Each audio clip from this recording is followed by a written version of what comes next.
Hi. My name is Delah, the infinite, most resilient soul sister.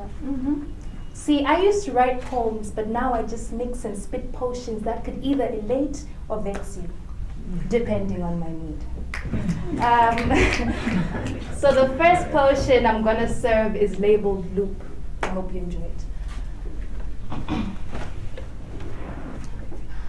I'm in the studio blending these fruity loops so you can download my MP3 juices. So you can sip on these words and concentrate. Don't try to dilute them. If the world's one big circle, then don't that mean retrogression went round and fucked evolution, giving birth to cousins of established conclusions, and oblivious to the ancestophilia in our ancestry, we go round to say, think, and do the same things like we're in a loop end. All you hear is the reverb, the echoes of the same tune we dance till our feet hurt, the cacophonies of repeated melodies grate our ears till we've got bleeding blisters, and I'm not talking about politicking. I'm talking about that thing you hear ticking. Can't you tell from how it hangs on the wall or how it cuffs your wrist that it's somewhat lynching? And as its hands pierce through our temples, they heinously pluck out chunks of our sanity, swinging us like a pendulum. Can you handle that? With these mine eyes, I saw the moon conquer the sun. Darkness had overcome, but before long, the sun was gleaming in the night sky. How the hell did the sun rise if the sun died? Now that's not a stab at Christians. I'm just saying I wasn't there if there really was a beginning. Time is the ultimate prison. We're stuck in the quicksands of time that sink us back to the past, sink us back to the earth from which we came, sink us back to the grave where we buried all our mistakes. So like photocopying machines, we keep on making the same. And when we're out of A4s, our skin's the next best thing on which time prints our sins like an overzealous high school student. Drug addiction was here 2013 to 2017. The wear and tear crystal clear, our bodies become pages that capture the dynamics of history. And the messier the past, the more we plant our hopes into a brighter future. But for all we know, the future could be but a stubborn illusion. Cause no matter how hard the thrust you give the cunt, tomorrow never comes. And we're left masturbating. And we're left masturbating we're left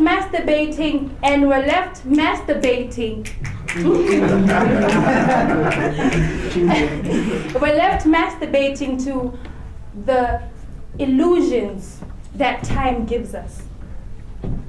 Now this is the thing. Can I start off? Okay, where should I start? Masturbating? Okay, I'll start with cunt. We're building gradually. Okay. No matter how hard the thrust you give the cunt, tomorrow never comes. And we're left masturbating to the illusions of a masterpiece. Now this is the thing about the present. The present deceives you into thinking that time is on your side, but it's a game trap. You walk in, your legs snap, the paralysis goes all the way to your spine. The next thing you know, your whole body is paralyzed. Don't you think it's a little uncomfortable how the sound of a clock resembles that of a ticking time bomb? Same mechanisms, explained through quantum physics. Time is a constant, yet we were meant to be evolutionary. When we let things that are so repetitive govern our senses, we run the risk of banality, failing ourselves dismally, hanging ourselves on a noose, and forever stuck on a loose. Okay, the next one is called Class Struggle. Shuba prabatam, world shuba prabatam. It's the break of dawn, but black fog has hid the sun, so the maize stalks will turn. And while poor yields at the end of the season result in machete-deep whiplash slits on my ancestors' backs, their souls would tussle and crack if they ever made it to the future. Of landslides and payslips, the widening of pyramid bases like slim-waisted chicks with fat hips, this world is like a seesaw. As one puts their head in the ground, the other sticks their head in the ground, pissing on the ones on the ground. Shamed and burdened, they quickly harden. Struggle strangles the faint-hearted while creating a new breed of monsters. I threw my morals out the window and traded them for a sack of balls bigger than King Kong's. Ain't no other way to make dollars if it ain't in a pink thong. Now you obviously think I'm a prostitute because you're calling me the whore of Babylon.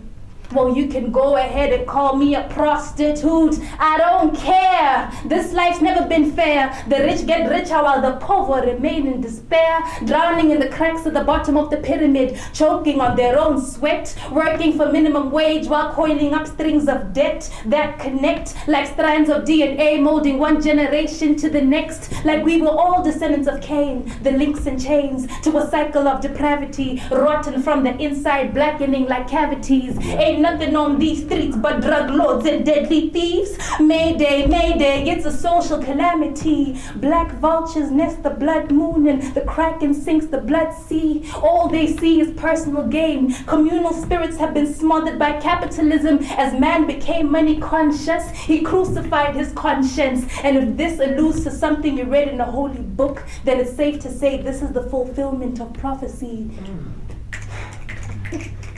Now, sometimes I believe that the end of the world won't be supernatural at all. Mankind is his own assassin. When power hungry and driven by greed, he accelerates his own drive to the casket. Thank you. All right, my last one is something probably girls can relate to. It's basically about how we get taunted and trashed because of the way we dress on the streets, as if it's what defines us. It started off with a shave that was long overdue, then sister girl was feeling brand new. I took a slow walk out the bathroom as rivulets of water meandered along my banks and curves, beautifully carved. What hung loose, but what was firm was tight as a noose, and I loved it. My skin was rich, glowing like Gaia had baptized me in her finest palm oils, molded by fertile alluvial soils. I looked good. I didn't feel like wearing a long skirt and maybe wearing my top a little lower to show if these tatas wouldn't hurt. I felt bold, in touch with the parts of me that celebrated my femininity, and all the celestial beings stood in constellation to spell out, "You are gold. Don't be afraid." So I said, fuck it, and took the streets as my runway stage, prompting me to do my feline walk, nails done, claws and all. As I stepped out, it began to drizzle, which I believed were the gods weeping in agony.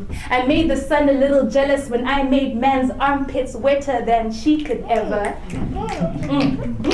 When she was feeling a little under the weather, I brought the heat with these legs, fresher than Will Smith in Bel Air. Mere mortals couldn't help but stare as demons battled angels in their testes, dropping atomic bombs of promiscuous hormones, incinerating them worse than the Japanese. And as I saw their burns sither into cinerines, I saw their poles stand erect as if to hoist the white flag in defeat. But what I heard, on the contrary, was blasphemy. Have you forgotten how to address a goddess when you see one? A group of degenerate wounded men burst out into boisterous belly laughter, trying to laugh the pain away, trying to laugh the swelling away. Frustrated that my embrace was infinitely out of their reach, they felt pressure to say mean things. And lo and behold, in the midst of my worse than Circe's walk of shame, a woman whose body was thicker than 6 figures, old enough to be my mother figure, who I believed was sent from the heavens above to be my saving grace, instead walked past and said, "And who is Fereshem?" Oh! Et tu, brute. I felt the walls of my confidence crumble down like Jericho, cast my face to the ground, pleading with the earth to swallow me whole. The slaps and mantras that called me a Jezebel were like a slap on the face, like rotten tomatoes. I was hurt in my pride, but even then, that wasn't enough to leave me broke. And then in the lion's den, I remember that my body is the heart and home that harbors my soul. What you see is outdoor furniture that embellishes God's most prized piece of furniture. You are wrong for thinking me as a piece of meat when these body parts are silk cloths interwoven in all their majesty. Regalia fit exquisitely for a queen like me. How dare you question or undermine my autonomy, question my decision-making skills? I dress the way I choose to. Yes. Flourish my jewels the way I choose to. And there in the lion's den, I remember that this was the day the Lord has made for me to slay. So I slayed those beasts, heads running down the hall, and I picked up my shit and all of my sexy and walked away. Yeah.